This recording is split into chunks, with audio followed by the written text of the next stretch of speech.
SLBC గురించి మాట్లాడే నైతిక హక్కు బీఆర్ఎస్ కు లేదన్నారు మంత్రి జూపల్లి కృష్ణారావు. బీఆర్ఎస్ హయాంలోనే ప్రాజెక్టులు నిర్లక్ష్యానికి గురయ్యాయన్నారు. గత ప్రభుత్వ తప్పిదాలకు తమపై అభాండాలు వేయడం సరికాదన్నారు. బీఆర్ఎస్ హయాంలోనే ఎస్ఎల్బీసీ పూర్తి చేసి ఉంటే ఇవాళ ఈ పరిస్థితి వచ్చేది కాదన్నారు మంత్రి జూపల్లి.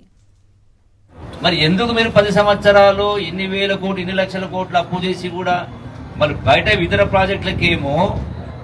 ప్రాజెక్టులకేమో మరి అన్ని కిలోమీటర్లు సొరంగాలు దువ్వి దీనికి ఎందుకు చేయలే అన్నప్పుడు మీకు దీనిపైన ప్రశ్నించే అర్హత కానీ ఈ ప్రాజెక్టును దర్శించేటువంటి నైతిక అర్హత కానీ మీకు ఉందా? స్ట్రేట్గా సమాధానం చెప్పని మాట్లాడుతూ ఉన్నా. ఇలా పొద్దునైనా మాట్లాడుతూ ఇంటి దగ్గర ప్రెస్లో మాట్లాడుతూ మేము ఇన్ని కోట్లు ఖర్చు పెట్టినాం అన్ని కోట్లు ఖర్చు పెట్టి మాట్లాడుతున్నాం. అరే నువ్వు ఎన్ని కోట్లు ఖర్చు పెట్టినా కాంగ్రెస్ ప్రభుత్వం ఖర్చు పెట్టి 25 కిలోమీటర్లు ఖర్చు పెట్టకుండానే 25 కిలోమీటర్లు పూర్తి అవుతుందా? ఖర్చు పెట్టకుండా అవుతుందా?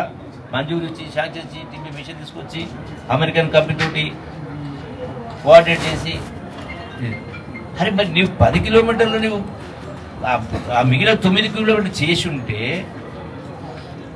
మీరు ఆరోపణ చేసిన నేను కూడా ఆరోపణ చేయవచ్చు కదా.